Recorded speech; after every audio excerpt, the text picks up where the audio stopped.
situation here. Everybody Ahmed, an English teacher from Syria, has tried 4 times to climb the fence along the Belarus border, waiting for a chance to head west into EU member Poland, where he could apply for asylum. We came from war to find a good life. We came for peace. We are not against anybody here. He is part of a group of about a dozen people from the Middle East trying to cross the border in the forest. On the other side, armed Polish border guards and soldiers keep a close eye on the group.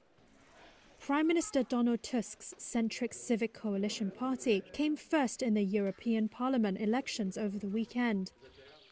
But gains by the far right in the vote, which calls for tougher border controls, will heighten tensions over migration. The standoff here has an extra geopolitical edge. Poland and the European Union have accused Belarus and Russia of trying to spread chaos since 2021 by pushing migrants over the frontier. Warsaw calls it a hybrid war. Moscow and Minsk have dismissed the accusations. According to Polish government figures, the number of people arriving has been rising. Last week, a soldier patrolling the border died after succumbing to his wounds from a confrontation with migrants on May 28th.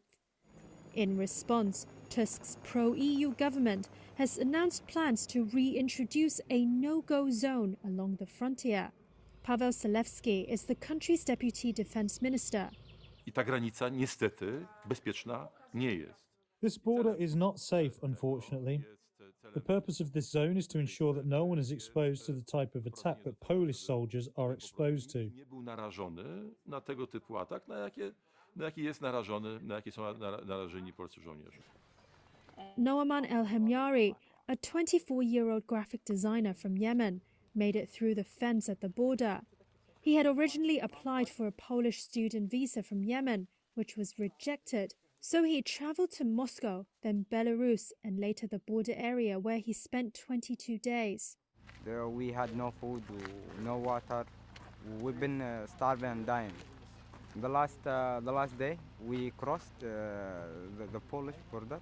How did you cross? We jumped. We had a ladder, wooden ladder, and then we put it, and then we jumped. We run from the forest, and then we contact the organization.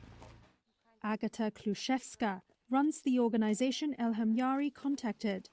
She had come to the forest to help him and his 5 companions start the asylum application process and to inform border guards who would take them to a processing center. She said the no-go zone, when it is introduced, will make things even more difficult. The zone rules will affect us very much because you can only do your professional work in this zone, but not voluntary one, for example, which will limit the number of people who can get in. It will require us to hide again and do some partisan work. What is more, and it is absurd, it will require the service members who are here to protect the borders to chase us. Therefore, it is a total waste of resources.